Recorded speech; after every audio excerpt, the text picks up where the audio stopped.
Next, I want you to hear from our amazing head judge, Eva Echo. She is an award-winning activist and TEDx speaker, and someone who I am so proud to call a friend and a colleague. Having what all of us can imagine, 2025 has been a bit of a bumpy year, and we're so glad that you're here with us. And so please, Eva will share more about this year's judging process before we start to announce this year's winners. Eva.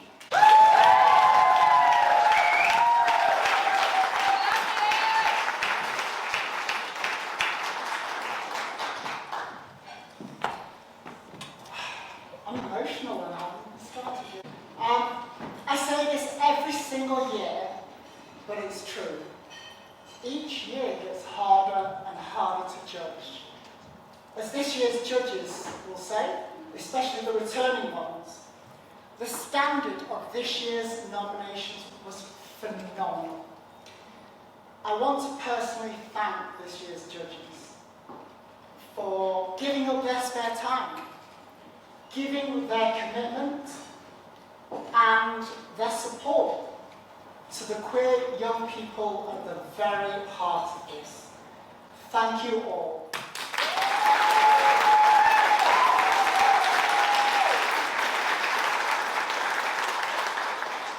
Now, can you believe it's the 5th anniversary? I can.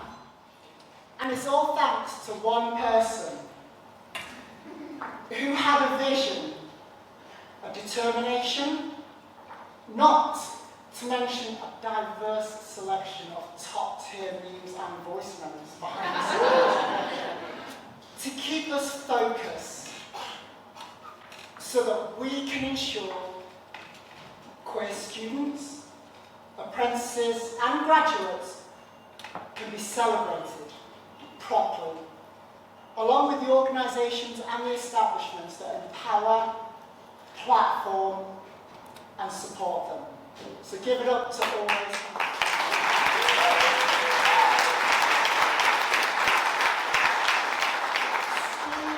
Steve's leadership and passion is the reason we are all here today. So thank you, Steve.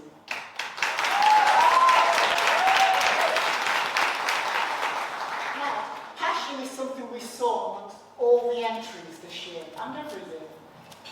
In all categories, a passion for change, a passion for others, especially in the current hostile climate, with LGBTQ+ rights being rolled back internationally, to the point where it's spilling out, to the point where even cis people are being persecuted. 2025 is proving to be a pivotal year as we fight for our very existence.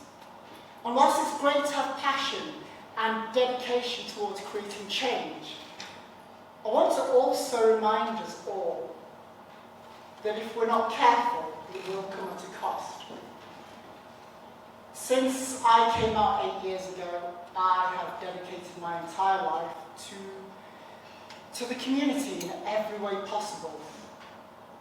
A dedication that meant significant personal sacrifices. Sacrifices that really hurt. Sacrifices that really set me back on my own journey.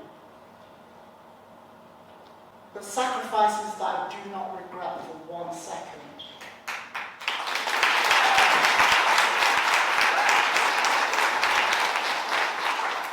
I never set out to be an activist. But like every single one of you in this room right now, I recognise injustices. And I get angry. I get frustrated. And I want to do something about it. Every one of us here tonight is connected by that. If you ever feel alone, just remember that. Because that drive, that passion, means we are never alone. But, at the risk of sounding like everybody's mom tonight, don't forget about yourselves.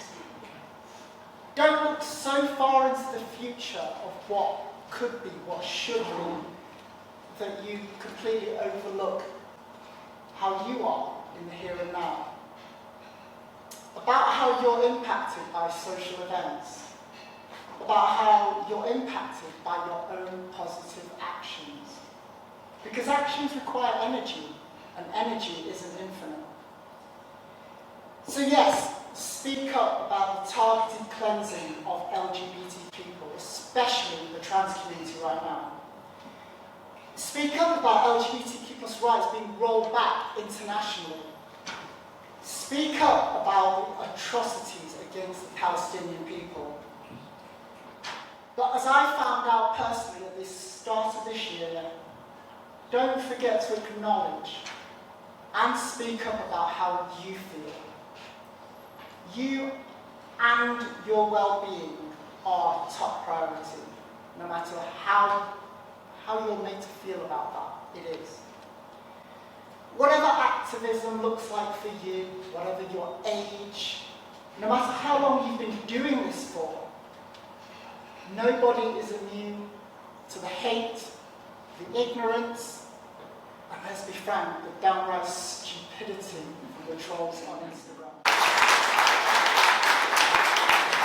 And as I was forced to realise recently, you can't fight effectively if you are not 100%. You see, it's okay to take time out to heal. You can take however long you need. Because as this year's nominations have shown, we're in great hands. The fight will continue whilst we take time out to heal.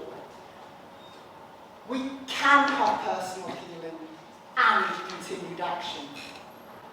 In fact, every single nomination in the 5 years of the Queer Student Awards is a reminder that whatever is thrown at us, we will push back and throw the first brick. Because we aren't going anywhere. We are oh so very queer.